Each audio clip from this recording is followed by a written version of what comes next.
Psychology is a fundamental element of performance. How hard do you have to push yourself to make it to the very top? We humans, we can take only a certain amount of pressure. Lewis Hamilton, champion of the world! You just have to believe yourself that you are the best in the world. Underneath the champion's helmet, there's years of reps, countless setbacks and bounce backs. Heartbreak for Max Verstappen. A million failures behind every success. Ayrton Senna goes out of the lead of the Monaco Grand Prix. The greatest don't just prepare their bodies or hone their skills. They sharpen their minds through psychological preparation. This is the unseen side of racing.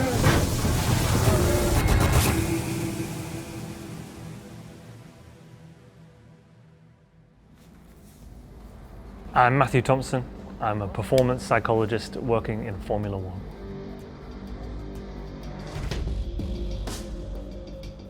I think people see F1 drivers almost like machines. They're so consistently performing at such a high level. They're doing things that are almost like magic to most of us watching. Yes, he's done it, a brilliant move there. These men are supermen, and you're getting the living proof of it before your very eyes now. They don't just turn up and get in the car and go super fast. There's often decades of hard work, thousands of hours of practice and preparation that gets them to the position where they can then show off their talents. The reality is that under the hood, there's a huge amount going on with their psychology. At high speeds, with the weight of the world on their shoulders, even the slightest error can result in devastating disappointment. Behind this focus is a brutal regimen of mental conditioning, allowing drivers to perform at impossibly high levels.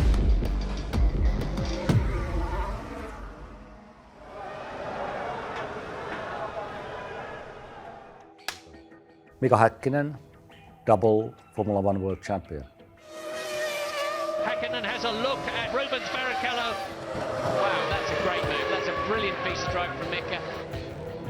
Psychological preparation is one of the most important factors to able to win races. I needed help.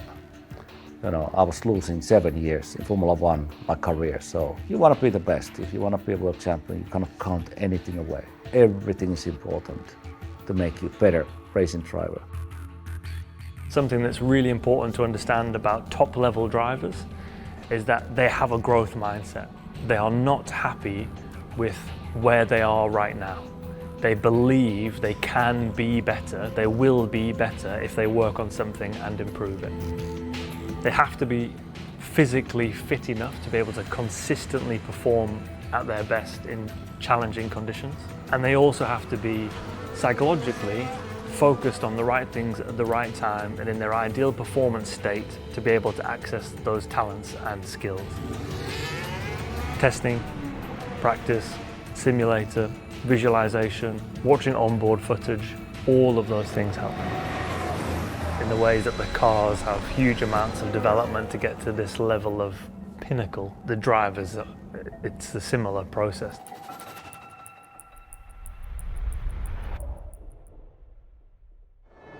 This is the man who has the mind of a computer. Three-time champion and one of the greatest drivers of all time, Ayrton Senna was truly the king of driving in wet conditions, an area where even the most elite drivers never master. As a young karter, from karting through to Formula One, Senna constantly practiced in the rain, intentionally working on a weakness to turn it into one of his greatest strengths. Preparation is huge. So when we talk about in sports and in motorsport the importance of confidence, and confidence being a good thing, and belief and feeling like you can achieve what you're trying to achieve.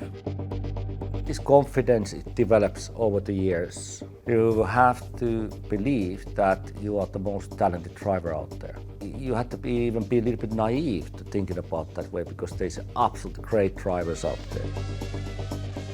There are a few ways of getting confidence, of building confidence, one of which is, I've done this before. The more experience that they get, the more practice, the more simulation, the more visualization, then the better decisions they're going to make under pressure. Ayrton Senna is finding out what handling of the JP Lotus is like for the first time on a wet track surface. Yes, with the talent that Senna showed us at Monte Carlo last year in those dreadful conditions, when he absolutely threw the Tolman round with wonderful control, I don't think it really matters what the Lotus is like. He's got such a prodigious talent. Out goes the checkered flag, and Senna has won. Look at him, both hands waving with joy. Legends of the sport grow their confidence through repetitions outside of their comfort zones. Top drivers have to be comfortable with being uncomfortable. It is a part of the job where there's the literal discomfort of being in a small space, crammed in, but there's also the discomfort of the scenarios and the challenges and having to execute one lap on one opportunity at one time, having to make a difficult move to make your strategy work. None of these are comfortable, easy things. They're always executing and pushing performance in uncomfortable scenarios. It's not easy.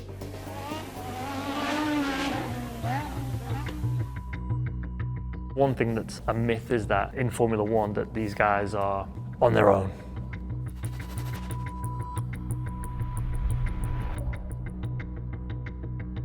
Behind every legendary driver and championship season is a full team of high-performing individuals doing everything they can to maximise the chance of on-track success. For wins to even be possible, the coordination between the drivers, engineers, strategists and principals must be airtight. They're the only one that gets in the car, but even then they've got an engineer in here. They get out the car into a support network. There's a huge amount of data and information that these drivers have access to, and different perspectives from different people around them as well. But we know that as humans, we can only focus on a very limited number of things at any one time. So what they have to be able to do is filter all of that information so that when they get into the car, they are very, very clear on the one or two, maybe three things that they're really going to focus on. The racing driver must communicate with the team. Is it the testing? Is it the race weekend? This is all about communication. Racing driver is not just coming to Grand Prix and sits in a car, drives and goes back to hotel. Huge number of different things are happening during a weekend. And better you plan all these programs, easier it is to then drive your racing car and perform in a maximum level. A good relationship with the engineer is crucial because that engineer can then help to guide that focus of attention through a practice session or a qualifying session or a race. That means that it's not all on the driver to remember and think about everything all the time. You can visualize an infinite number of scenarios before you go into them to help you to feel prepared. And our brain is not fantastic at understanding the difference between something we imagine or something that is real. The neurons will fire in the same way, broadly.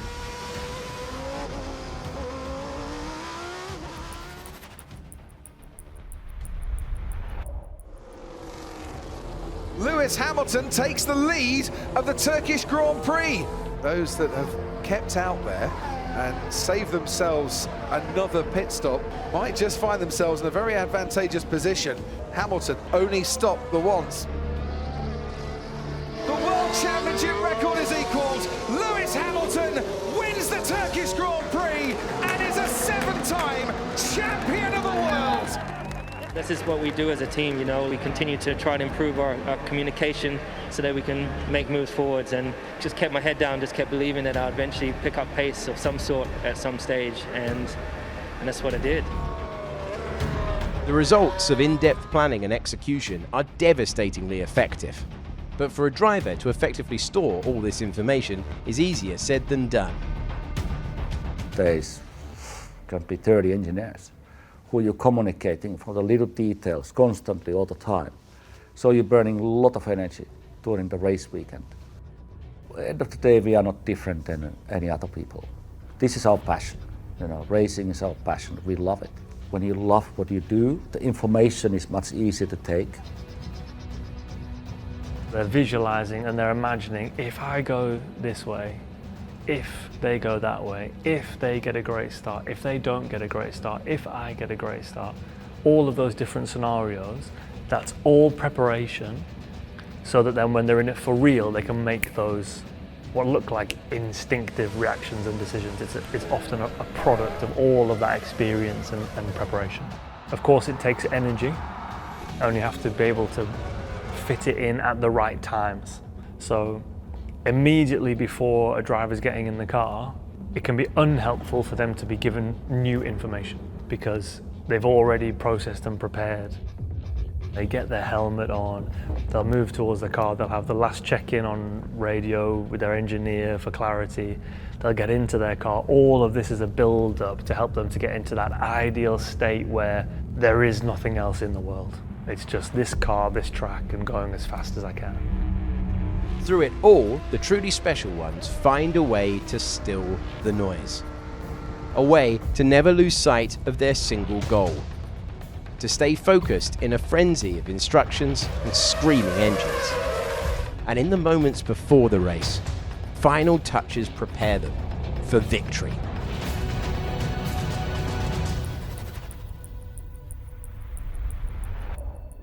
There is no one way that all drivers prepare for a race. So for some people that's going to be really pumped up, really energetic. For some it's going to be calmer and more relaxed. What's important is to understand what helps you to perform at your best. What's your method?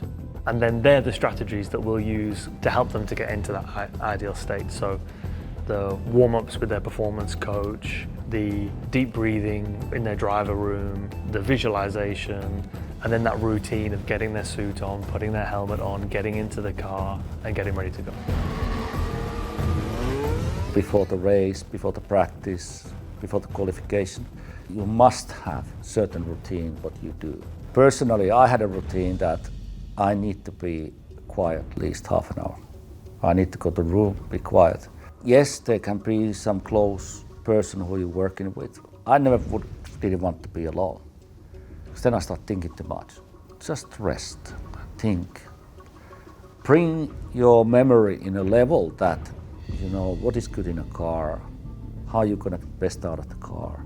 So you need that half an hour. So that was quite simple for me.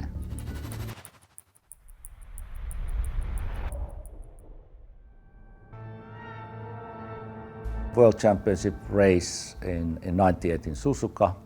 It was the last Grand Prix of the year. I had a few points lead compared to Michael Schumacher. That weekend it was really tough. Just imagine what's going through Mika Hakkinen's mind now. And if ever there was a time when the tension could tell on the Finn, it would be now. I was thinking like, what am I gonna do? How I'm able to win this race? I was thinking like, how I'm gonna go to first corner, what I'm gonna do in the first lap, what I'm gonna do second lap. But then I thought, hold on a second. I don't know if I'm gonna lead the race in first corner. So where am I gonna put my focus and concentration? And then I thought, hey, Mika, put all your energies only for the start.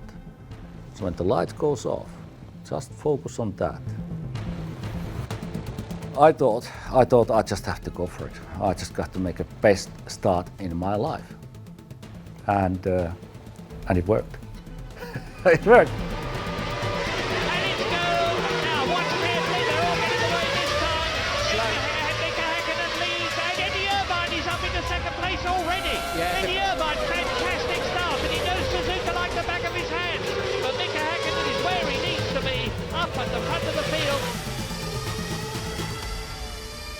There's an interesting difference between rituals and routines. Rituals and superstitions are essentially an attempt to have some feelings of control in a scenario where there's not a lot of control. It's somewhat comforting to go, oh well, if I always put this sock on first, then that's a good luck thing and that usually works well for me. That's a superstition or a ritual. That's different to routines, which are the things that we choose to do that help us to get into our ideal performance state to consistently perform at our best. And that will be the things like having a massage at a certain time before, things like doing deep breathing at a certain time before, maybe listening to some music at a certain time to get to that ideal state of arousal or physical arousal. Routines are fundamental because they are the controllable consistent in a world of inconsistencies and uncontrollables. So in theory, if I keep my same routine in the build-up for each time I get into the car, that I know gets me into my state to perform at my best, then it doesn't matter if I'm in a test session, pre-season, or the first race of the season, or the final race and racing for the championship. This is what I do to help to get into my ideal state to go and deliver my best performance.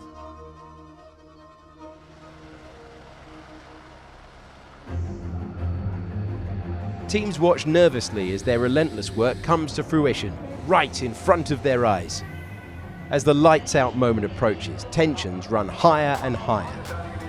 The stress and nerves increase and the blood starts to pump harder. This is the moment that all the hard work and preparation comes together. The moment that creates champions and legends.